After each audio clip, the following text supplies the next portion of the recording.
Saludos cordiales. Antes de dar inicio a este taller, quisiera dejar sentadas algunas premisas. En primer lugar, que independientemente del tipo de escrito que estemos realizando, se mantiene unas características generales en el hilo discursivo, y es que hay un inicio, un desarrollo y un cierre, cuyos nombres o títulos de estos aspectos o apartados van a tener cierta variación dependiendo del tipo de producto intelectual que estemos realizando. Eso lo abordaremos o profundizaremos durante el conversatorio. En segundo lugar, la premisa de que a escribir se aprende escribiendo. La única manera de mejorar en la escritura, la única manera de mejorar en estas lides de la redacción de artículos es mediante la práctica. Y esta práctica va a tener diferentes matices dependiendo de la temática que se aborde, de la vía que se escoja para abordarla, entendiendo por vía si se hace mediante una investigación documental o de campo, y del órgano divulgativo que se seleccione para su publicación, ya que aunque se habla de una estructura estandarizada y normalizada a nivel internacional, vamos a encontrar que de acuerdo a la revista hay algunas variantes. Por eso es fundamental la revisión y el ajuste del manuscrito a las normas de publicación, atendiendo cabalmente las instrucciones dadas a los autores. Dicho esto, y a solicitud de Lama, voy a iniciar con los artículos de divulgación. Y digo que a solicitud de él porque uno de los planteamientos y de las metas que están previstas para esta actividad es precisamente que ustedes escriban un artículo de divulgación para la revista Saber Policial. Entonces, de acuerdo a los autores, se entiende por artículo de divulgación aquellos que facilitan al público en general el acceso a una información más académica, técnica o especializada, que en el caso de ustedes pues versa sobre la seguridad ciudadana. Entonces este tipo de artículo tiene como propósito exponer y comunicar de una manera exacta y real descubrimientos, explicaciones de sucesos, fenómenos y objetos desde el punto de vista informativo. Entonces tiene como característica la de simplificar el tema para que pueda ser entendido por el público en general, caracterizándose también por estar redactado de manera sencilla a fin de que pueda asegurarse el acceso a las masas de un conocimiento científico de manera más simplificada, cumpliendo entonces un rol importante en la simplificación y viralización del conocimiento especializado. Constituye pues entonces una versión interpretativa de autores, de expertos sobre ciertos temas en formatos variados, que tiene que ver precisamente con el uso de las nuevas tecnologías y la versatilidad de las publicaciones en línea que permiten la incorporación de imágenes, inclusive interactivas y multimedias. Retomando las premisas iniciales, vamos a encontrarnos con que la estructura de los artículos divulgativos consta de 3 partes: introducción, desarrollo y conclusión, aunque enfatizo que no necesariamente vayan a llevar ninguno de estos nombres, pero sí van a existir en el desarrollo del artículo. En cuanto a la introducción, Esta comprende un breve adelanto del tema a desarrollar, en el que se mencionan algunos datos generales, de manera que el lector decodifique rápidamente acerca de qué versa el artículo. El desarrollo es la narrativa del tema y corresponde al cuerpo del artículo, en el que se detalla la mayor cantidad de información pertinente y actualizada. Enfatizo estos aspectos porque precisamente la característica de los artículos, cualesquiera que estos sean, es comunicar información actual, información relevante, información especializada, información pertinente, que en el caso de los artículos de divulgación se hace de manera más breve, más sencilla, si se quiere más amena, pero no por eso menos válida ni menos científica, si es que cabe el término. En cuanto a la conclusión, corresponde al cierre del artículo a modo de resumen, en el que se reiteran los puntos más importantes o los datos más relevantes que han dado sentido al desarrollo del artículo. Ahora bien, una vez que hemos decidido escribir un artículo de divulgación, ¿cuáles son los pasos que se deben de seguir? En primer lugar, investigar e informarse, ya que se debe contar con conocimiento suficiente respecto al tema para poder explicarlo así de manera sencilla y comprensible al público en general. Por eso siempre la recomendación es seleccionar una temática que esté dentro de nuestra área profesional, dentro de nuestra área experiencial, dentro de nuestra área de experticia, que por supuesto represente un interés para nosotros abordar ese tema y para el colectivo que nos va a leer, porque en este caso, cuando hablamos de artículo, insisto que artículo es cuando ya está publicado, mientras tanto es un manuscrito, pero que la finalidad de realizar ese manuscrito es precisamente la publicación, a partir de la cual va a ser conocido por el colectivo lector. En este caso, el público receptor primordialmente está dirigido pues precisamente a los funcionarios de los organismos de seguridad ciudadana en general y a los funcionarios policiales en particular. Esto refiriéndome pues a la revista Saber Policial. En segundo lugar, identificar el contenido más relevante. Es decir, hay que hacer una tarea de depuración. Primero yo investigué y conseguí material. Ahora voy a depurar, bueno, cuál de este material voy a tomar en cuenta y cuál voy a desechar. Teniendo claro que la extensión de estos artículos de divulgación es bastante corta, son bastante breves. Entonces, que no todos los aspectos resultan de interés para el público. Entonces es necesario seleccionar lo más importante y lo que resulte necesario, valga la redundancia, para decodificar el tema que se está desarrollando. En tercer lugar, mantener la objetividad. Esto yo diría que es bastante relativo, porque somos sujetos los que escribimos y evidentemente tenemos una percepción y un significado que le otorgamos a lo que estamos escribiendo, más en este caso de los artículos de divulgación, en donde el experto que escribe evidentemente va a matizar y va a impregnar desde su punto de vista, pero digamos que este elemento de la objetividad está referido al hecho de que exista soporte de esos argumentos, a que esos argumentos estén sustentados con esos datos, con esos autores que se citan, que en este caso, dado que la extensión del artículo es menor, obviamente las citas y referencias también deben ser en menor cantidad. Y finalmente, emplear un lenguaje sencillo sin caer en chabacanería, sin caer en un lenguaje que sea soez. Es decir, debe haber un equilibrio, que no sea un lenguaje demasiado técnico, pero tampoco que sea un lenguaje demasiado coloquial, sino un lenguaje claro, conciso y sencillo.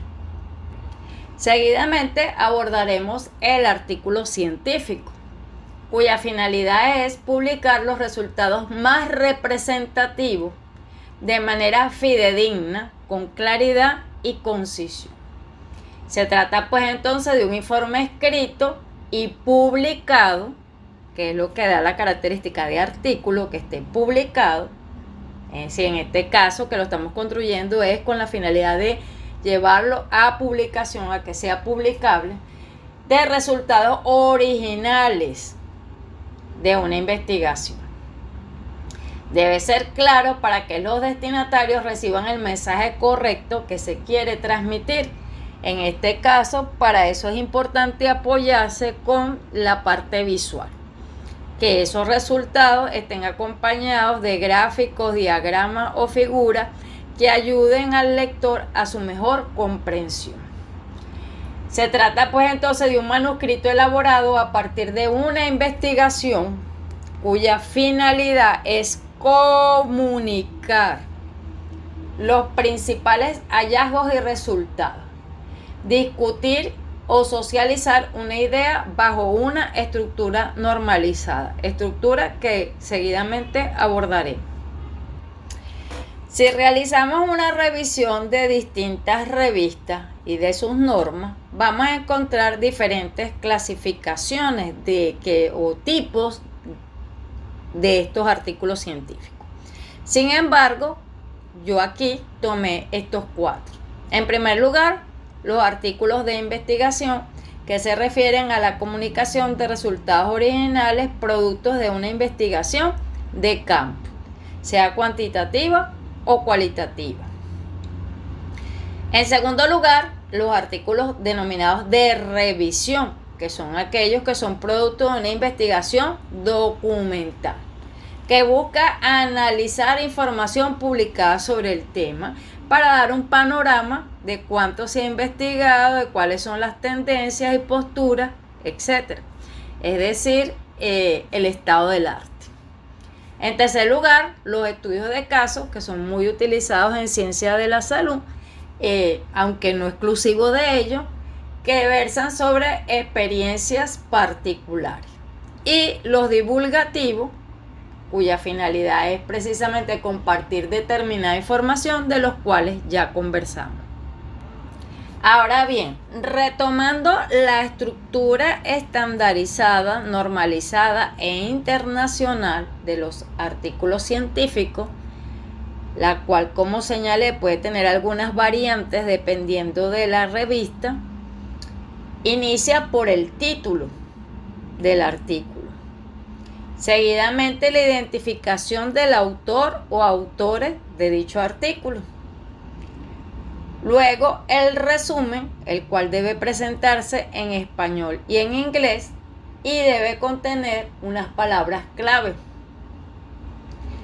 La introducción. En algunos casos, algunas revistas para algunos tipos de artículos o para todos sus artículos solicitan una revisión bibliográfica, en otros no, sino que se considera que este aspecto se aborda en la introducción. El método, los resultados, la discusión, las conclusiones y finalmente las referencias. En cuanto al título, debemos señalar que este debe tener el menor número de palabras posible. Debe ser un título bien específico, con términos que destaquen en el contenido, un adecuado empleo de la sintaxis.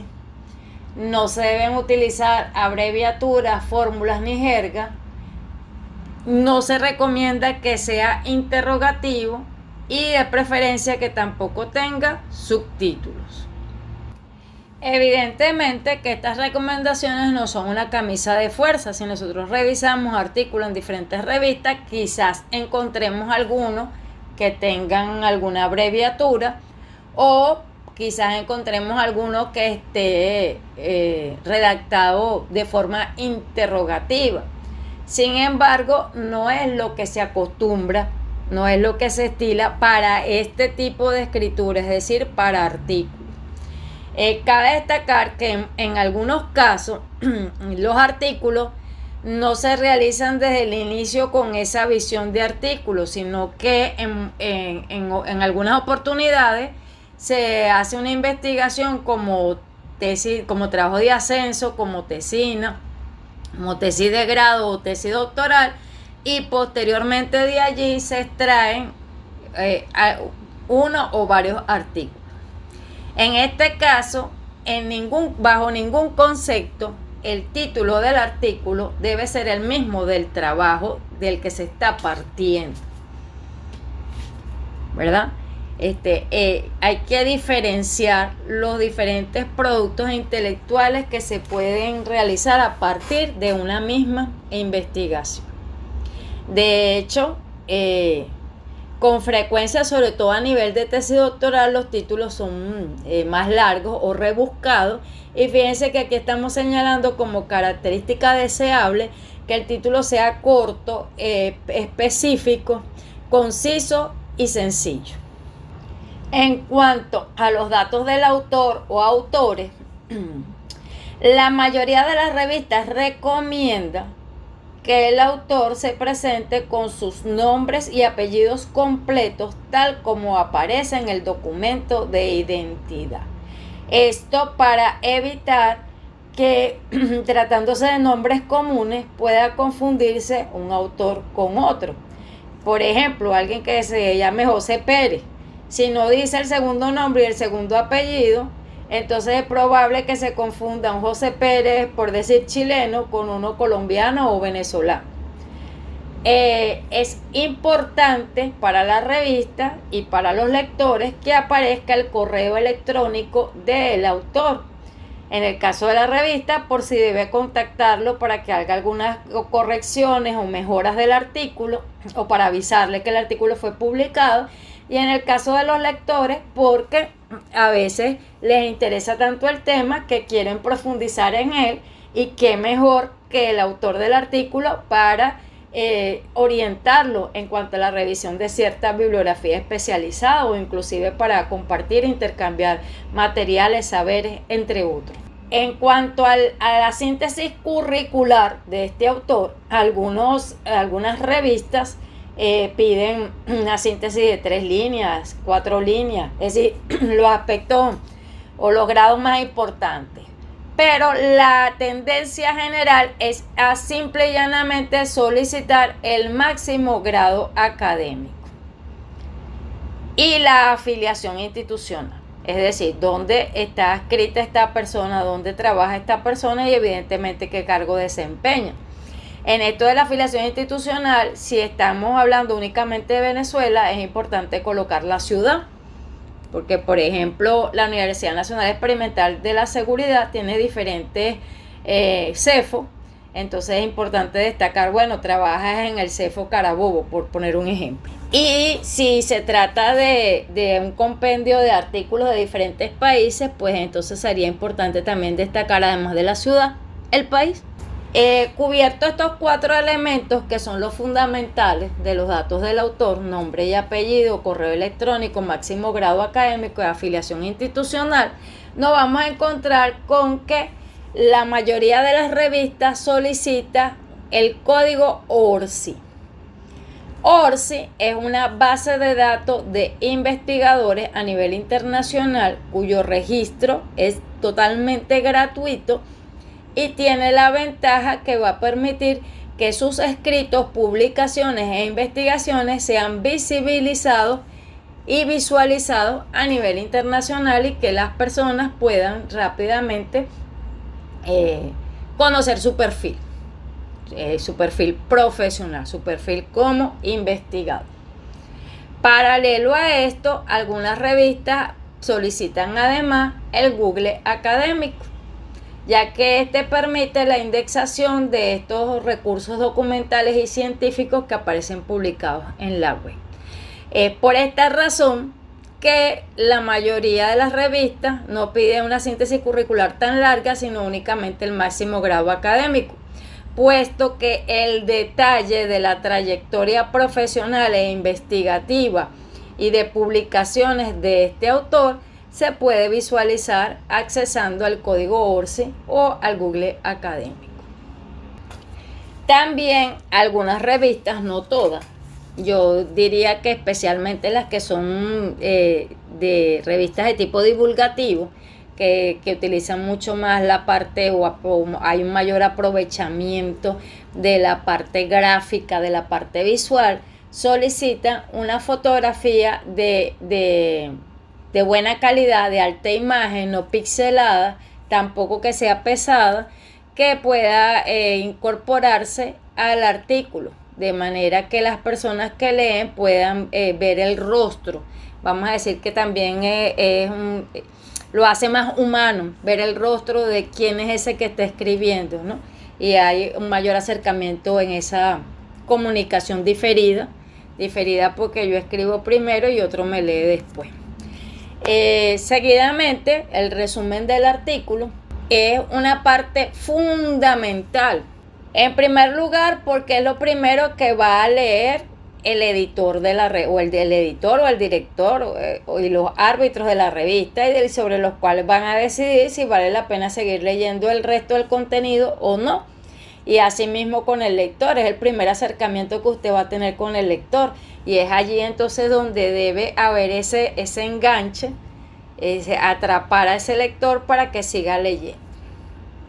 También porque en las revistas que no son de acceso abierto sino de suscripción, lo único que está visible es el resumen, y si a usted le interesa, entonces ya después debe seguir unos pasos, bien sea de registro o únicamente, o de registro y de pago, para acceder al resto del artículo. Evidentemente, si a usted el resumen no le llama la atención, seguramente va a desechar el artículo.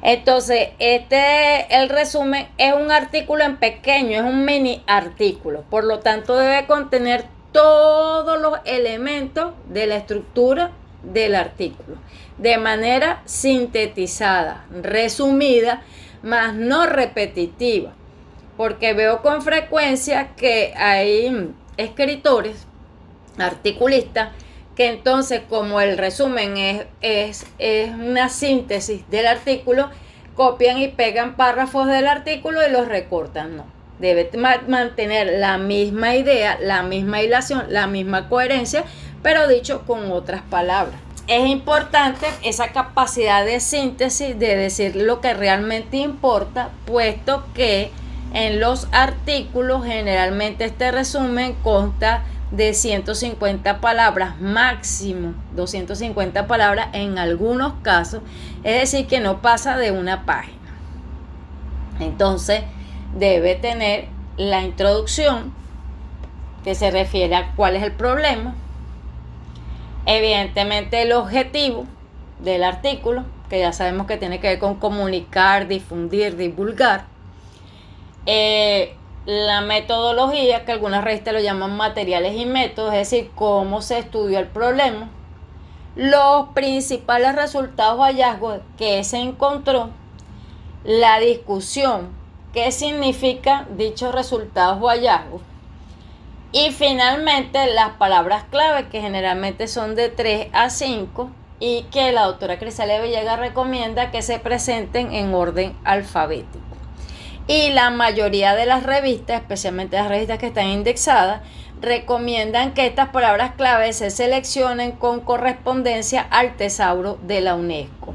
Esto con fines bibliométricos, de que en la indexación sea más rápido buscar. Es decir, cuando usted coloca en cualquier motor de búsqueda una palabra clave, seguridad ciudadana, porque usted quiere saber todo lo que hay en la actualización de seguridad ciudadana, entonces rápidamente lo conecte a ese artículo que es sobre seguridad ciudadana. Si esa palabra clave no aparece, seguramente no lo va a llevar a ese artículo que aborde ese tema. Como les dije al principio, el resumen lo piden en español y en inglés. Mi recomendación es hacer el resumen en español desde el inicio e irlo mejorando sobre la base del desarrollo del artículo. Recomiendo esto porque nos sirve de brújula orientadora, siendo que es un artículo en pequeño, pues nos va a ir dando los elementos primordiales de ese artículo, sobre todo, y lo vamos a ir mejorando en la medida que vayamos desarrollando el artículo.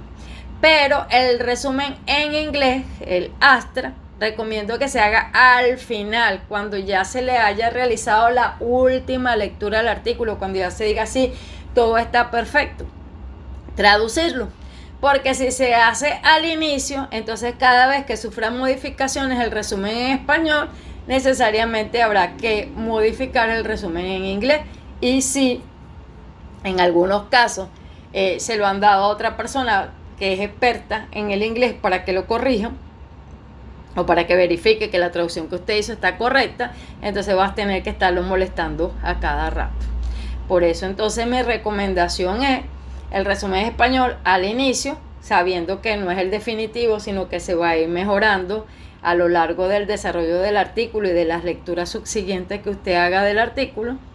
Y al final, cuando esté todo el artículo listo, traducirlo, el resumen, al inglés o a cuantas traducciones la revista pida, porque hay revistas que solicitan además una traducción del resumen en francés y en algunos casos en portugués. A estas alturas del conversatorio deben haber captado que cuando hablé del artículo de divulgación no señalé el resumen. Y es que generalmente las revistas de divulgación, por la corta extensión que tienen esos artículos, no solicitan el resumen, porque la información que se presenta es más inmediata, más corta y concisa. Claro está que, como lo dije desde el inicio, nada de esto son camisas de fuerza, aunque son estándares internacionales, vamos a encontrar variaciones. ¿Y qué nos va a determinar cómo lo vamos a hacer? Bueno, la revista que hayamos seleccionado para publicar. Vamos a ver sus normas, entonces ahí nos va a decir si requieren un currículum más largo o nada más el máximo grado académico. Si piden resumen o no lo piden. Nada más piden resumen traducido en inglés o lo piden en otros idiomas también. Y así sucesivamente. Por eso siempre tenemos que tener a la mano las normas de publicación. Si hacemos al revés, que también esos casos se dan, de que la persona primero elabora el artículo y luego decide a dónde lo va a enviar. Por ejemplo, de este taller, ustedes tienen necesariamente que mandar un artículo de divulgación a la revista Saber Policial, porque eso es lo que se exige como evaluación de este curso de ascenso. Pero usted puede quedar tan animado y encantado con este conversatorio con la doctora Noelia que decide escribir varios artículos. Pero usted los escribe primero y después que va a determinar a qué revista los va a mandar.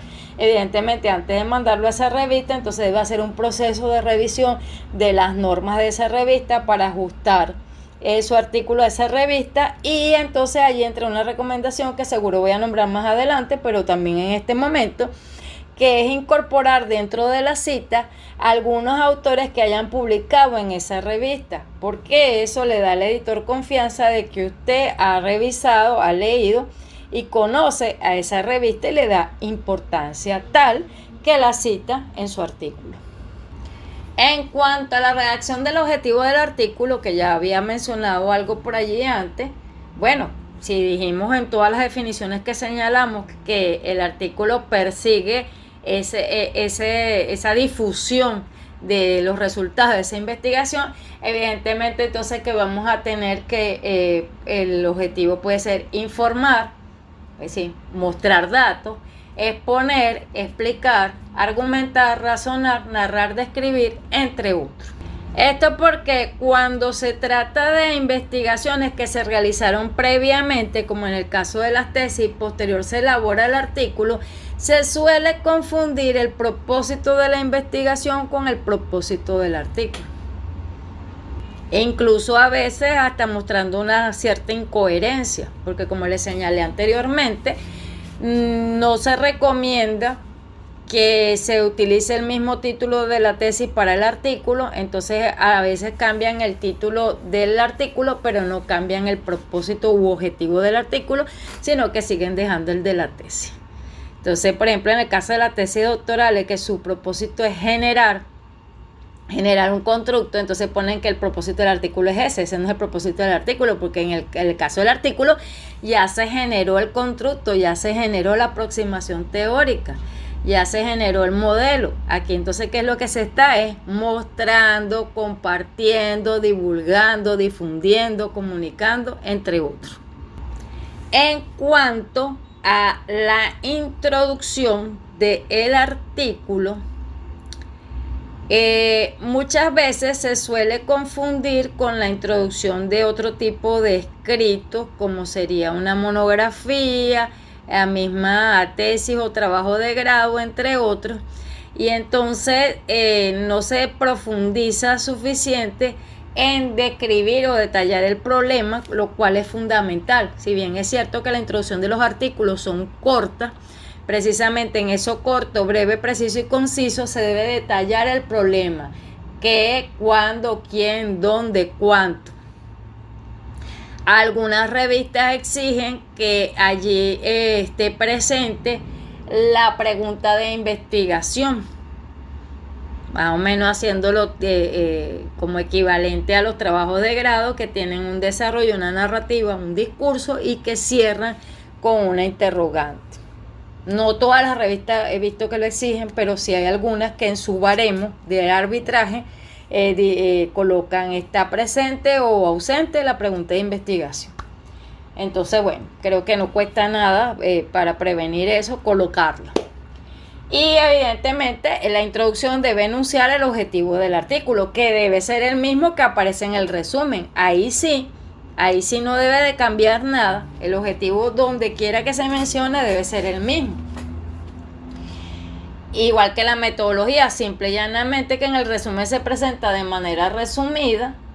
La introducción del artículo solamente se presenta en aquellos casos en que la estructura del artículo no exige un apartado de método, que generalmente eso lo vemos en los artículos de revisión, que los artículos de revisión, por ser documentales, generalmente en su estructura no exigen, la mayoría de las revistas, ese apartado de los métodos. Entonces la metodología, que es más breve, se señalaría en la introducción.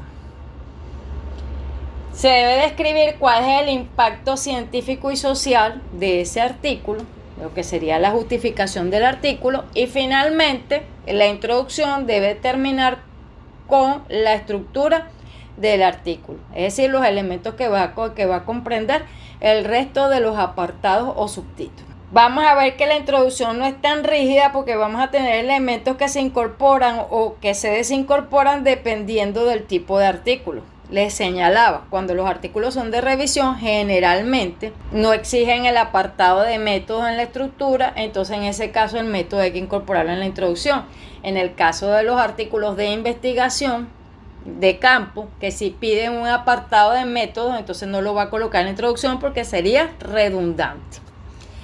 Y la revisión de la literatura, generalmente en los artículos de revisión, que ese es precisamente el objetivo del artículo, la revisión de la literatura, ese es un subtítulo o apartado diferente a la introducción. Entonces en la introducción no se va a mencionar la revisión de la literatura, pero en los artículos de investigación, que su fuerte son los resultados originales, a veces las revistas en la estructura no piden la revisión de la literatura. Entonces, si usted tiene algunos elementos de la revisión de la literatura que considera necesario incorporar como antecedente o estado del arte de los avances que ha habido con respecto al estudio de ese fenómeno, entonces usted los incorporaría en la introducción. En cuanto al método, esto, a diferencia de los trabajos de ascenso, de grado, tesis o documentos parecidos, no es tan teórico ni tan amplio. Es más práctico, es más específico, es más puntual. Bueno, ¿qué se hizo? ¿Cuál fue la vía que se tomó para obtener esos resultados, esos hallazgos? ¿Cómo se hizo el estudio?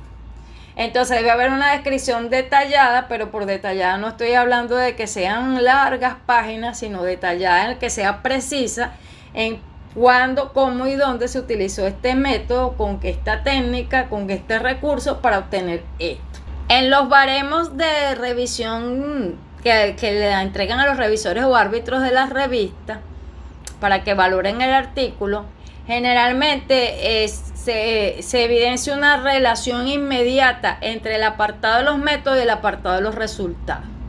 Es decir, ellos exigen que en el mismo orden que se presentaron los métodos, y las técnicas se presenten los resultados, viéndose la relación inmediata de, bueno, verdaderamente sí se utilizó este método y se está evidenciando en este aspecto. Entonces, a modo de consolidado, presento aquí un cuadro. Yo soy muy amante de los cuadros porque me parece que explican rápidamente, permiten visualizar rápidamente lo que se quiere explicar, lo que se quiere decir en cuanto al diseño, el marco muestral, el escenario, las técnicas, el análisis estadístico y la sistematización. De manera que todo esté claramente establecido, paso a paso, qué fue lo que se hizo, para qué se hizo y cómo se hizo. En los resultados, no se debe llover sobre mojado. No se debe repetir en la parte escrita lo que muestran los cuadros, gráficos, diagramas o figuras, sino que debe decir algo más, algo que aporte, porque la parte visual es un acompañamiento, pero el escrito es fundamental y deben retroalimentarse el uno al otro, no repetirse. La mayoría de los autores señalan que estos deben de presentarse, deben de escribirse, de redactarse en pasado, porque ya la investigación se hizo y ahora usted lo está comunicando. Que deben de ser breves, claros, concisos, sin vanas palabrerías. Los datos deben estar claramente representados y debe haber una correcta discriminación de la estadística en el caso, claro está, de resultados de orden cuantitativo. En cuanto a la discusión, tenemos que esta se refiere a los principios, relaciones y generalizaciones de lo que los resultados indican. Se interpretan entonces no solamente a la luz de los resultados obtenidos por usted, sino de los que han obtenido las investigaciones previas. Hay una suerte de contrastación, en donde se debe evidenciar la concordancia o discordancia de los resultados obtenidos por usted y presentados en su artículo con lo de los trabajos anteriores. Entonces, regresando a los resultados, uno de los errores más comunes que señalan los teóricos es que hay resultados que no guardan relación con los métodos señalados, o hay métodos que se señalan que no guardan relación con los resultados. Por eso les digo que debe haber ahí una coherencia, una congruencia, una correspondencia. En cuanto a la discusión, los errores más frecuentes es que en la discusión repiten los resultados, y esa no es la idea ni la intención de la discusión. O discuten resultados que nunca fueron presentados, lo cual tampoco da lugar, puesto que lo que se debe discutir son los resultados que se obtuvo en su investigación a la luz del contraste y comparación con los resultados de otras investigaciones previas que usted ha citado en el artículo. En cuanto al apartado de las conclusiones, estas deben de señalar las consecuencias teóricas y aplicaciones prácticas. Los cierres deben ser claros y deben señalar pruebas que los respalden. Es un resumen sobre lo significativo de la investigación, del trabajo, del artículo. También suele presentarse ese error en las conclusiones que concluyen sobre aspectos que no fueron abordados en el artículo. Entonces, a manera de repaso y de consolidado, aquí presento un cuadro que, aunque dice que sus fuentes son en la revista de Ciencias Sociales del 2021, yo lo fui modificando, lo fui ajustando. Entonces, en el resumen tenemos como recordatorio que presenta la misma estructura del artículo, bien sea implícita o explícita. ¿Por qué? Porque las revistas se han encontrado con tantos problemas en cuanto a la redacción correcta y adecuada de los resúmenes que ahora muchas han tomado la modalidad de hacerlo estructurado. Es decir, que entonces en el resumen vamos a encontrar subtítulos. El subtítulo introducción, el subtítulo método, etc. Que algunas revistas han tomado este estilo, aún manteniéndose en la misma visualización de un solo bloque, que es lo que caracteriza el resumen, pero con estos subtítulos para estar seguro que verdaderamente el autor abordó estos aspectos. Otras revistas no lo piden de manera implícita, pero debe contener los aspectos desarrollados. La palabra clave, como ya lo había señalado, ordenada alfabéticamente y atendiendo al Tesoro de la UNESCO. En cuanto a la introducción, señalamos que incluye el problema de investigación, los objetivos y la estructura, y excepcionalmente, cuando este apartado no existe en el esquema que sigue esa revista o que sigue ese tipo de artículos, la revisión de la literatura. En los esquemas, de acuerdo al tipo de artículo o revista que sigue en la revisión de la literatura aparte, pues entonces se aborda aparte y no se incluye en la introducción. Y en esta se abordan los temas y subtemas, los estudios previos y las teorías, de manera concisa, precisa y coherente a lo que se está desarrollando. Porque a veces uno se encuentra con unas teorías, tanto en las tesis como en los artículos, como en otras cosas que no guardan ninguna relación. Serían como relleno, y aquí no hay chance para estar rellenando nada porque los artículos son con una extensión bien limitada. En cuanto a los métodos, es importante entonces señalar los equipos e insumos utilizados, el diseño de la investigación, si hay población y muestra, o en el caso de los cualitativos, los escenarios informantes clave, cuáles son las técnicas de recolección y análisis de esos datos, es decir, cómo se hizo la investigación, los resultados, presentar clara, cristalina y diáfanamente qué fue lo que se descubrió. Debe apoyarse con el uso de diagramas, figuras, tablas, cuadros y gráficos. Aquí quiero hacer un llamado de atención en que estos deben de ser de alta calidad, de que debe visualizarse, deben de ser legibles, debe estar claramente, y parte de la ética de la investigación es la estética, que haya una uniformidad. Si usted escogió que los colores que va a utilizar en su figura son azul, verde y amarillo, que todas las figuras sean azul, verde y amarillo. Como les digo, que se vean claramente y que sean elaboradas por ustedes. A ver, con frecuencia uno lee escrito que toman figuras, no figuras, sino gráficos o diagramas de internet o de otras partes que ni siquiera se leen bien, y eso le quita lo elegante, lo armonioso del trabajo. Entonces mi recomendación es siempre que usted haga todas las figuras, todos los diagramas, todos los gráficos que vaya a presentar, así aún en esos casos en el que esos no corresponden a su investigación, sino a una investigación que usted está consultando, entonces donde evidentemente la fuente no es usted, pero usted los vuelve a hacer y coloca la fuente para que haya uniformidad con lo que hace usted y para que se lean bien. Incluso en algunas revistas, me imagino que eso tiene que ver con las que son de versión impresa, piden en algunos casos que todos sean en blanco y negro o fondos grises, por aquello de la uniformidad, porque entonces cada artículo, cada autor escoge un color diferente, entonces aquello se ve como un carnaval, y para garantizar que se visualicen bien, y porque si son impresas es de menor el costo. En la discusión entonces explica y compara los resultados suyos con los de otros estudios consultados. Y en la conclusión, entonces, que recapitula brevemente los hallazgos más importantes de la investigación y reitera la idea principal, presentando una impresión final en la que puede incluso dejar ese llamado acerca de un vacío que todavía exista, dándole pie a otro investigador o a usted mismo para que continúe. A veces uno lee en revistas, pues sí, tal cosa, primera parte, es decir, que ya se sabe que el autor después va a presentar una segunda parte de esa investigación.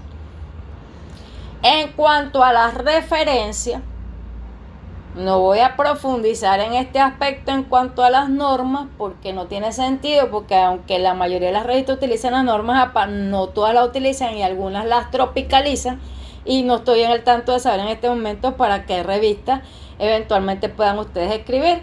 Pero sí quiero señalar que estas referencias deben ser pertinentes, suficientes y confiables, que deben de presentarse en estricto orden alfabético atendiendo al primer apellido del autor, que en aquellos casos en donde usted cite varias obras o varios libros o publicaciones del mismo autor, debe organizarlas desde la más antigua a la más reciente, o desde la más reciente a la más antigua, pero en todo caso que haya una cronología, y no que presente primero una obra, por decir Morín, 2020 y después 2003 y después vuelva al 2019, sino que haya un orden cronológico y referenciar única y exclusivamente aquellos autores que fueron citados en el artículo, porque suele suceder que cuando los artículos parten de un trabajo previo, en este caso de una tesis de grado, citan toda la referencia de la tesis de grado cuando no todos esos autores se tomaron en consideración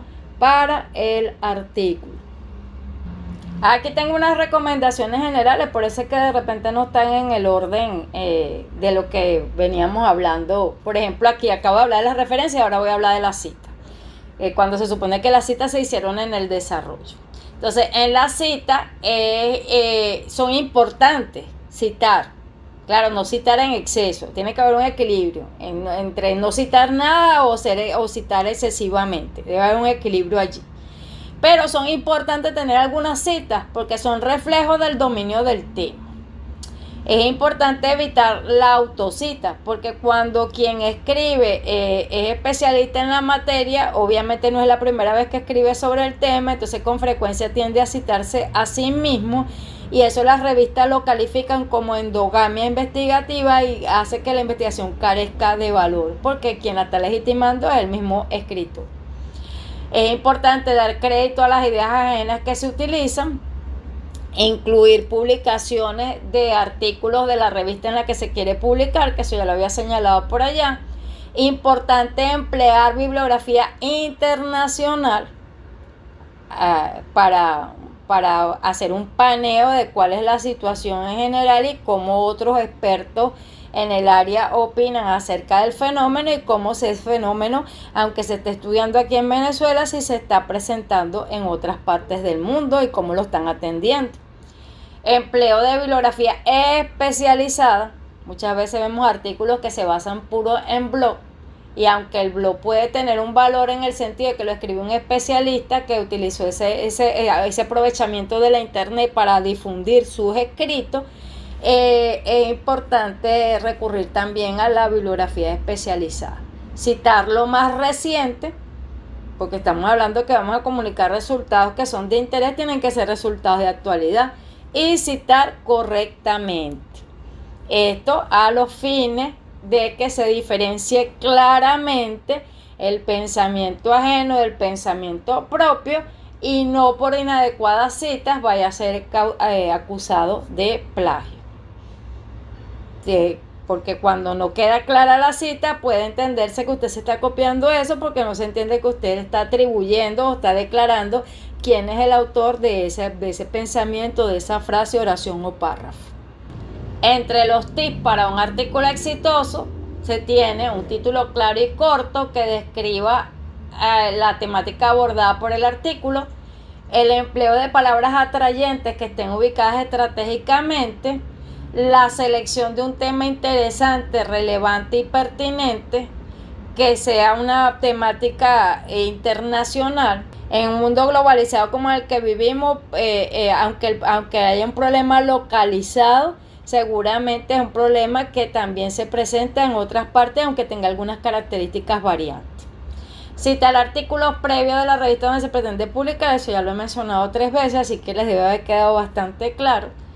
Y resultados fiables, que las implicaciones teóricas y prácticas hayan quedado claras y que se evidencie las lagunas de los artículos anteriores, porque eso le da importancia entonces al suyo, porque vale la pena seguir escribiendo sobre esto, porque si bien es cierto que se ha venido escribiendo sobre esto en varias oportunidades, han quedado estos vacíos que se abordan y se desarrollan en esta investigación, o de esta investigación quedaron estos vacíos que pueden ser abordados en investigaciones ulteriores. Entre las sugerencias para los autores están divididas en 3 etapas. Mientras se escribe el artículo, la elaboración de un título sugerente, la redacción del resumen correctamente, ya que esta es la carta de presentación del artículo. En la introducción, que se destaque el aporte y la originalidad, que haya una relación entre las citas y sus ideas, porque a veces se cita autores, pero no se ve cuál es la relación, la conexión o el aporte para el artículo o para el escrito, y que las conclusiones dejen abiertas nuevas agendas de investigación. porque en ningún tema se cierra con la escritura de un artículo o de una investigación. Siempre hay otras cosas que abordar y profundizar, y el hecho de que el articulista las deje sobre la palestra da cuenta de su dominio del tema. Antes de enviar su artículo, asegúrese de seleccionar la revista correcta y ajústese a sus normas. Y una recomendación final sería que realice un arbitraje previo de su artículo. Yo siempre digo que para ser millonario hay que utilizar los 3 comodines: llamar a la audiencia, 50 y 50, y llamar a un amigo. Bueno, si usted tiene un amigo que es árbitro o revisor en otras revistas, o en esa revista en la que usted quiere publicar, usted podría pedirle el favor de que le echara un ojito a su artículo antes de enviarlo a la revista, aunque esa no es una garantía definitiva, porque sabemos que los juzgadores, los revisores, árbitros son personas de distintas universidades, de distintos criterios, pues, pero nos puede dar vamos a decir, un 50% de garantía de que lo que estamos mandando está por lo menos en el rango de lo aceptable.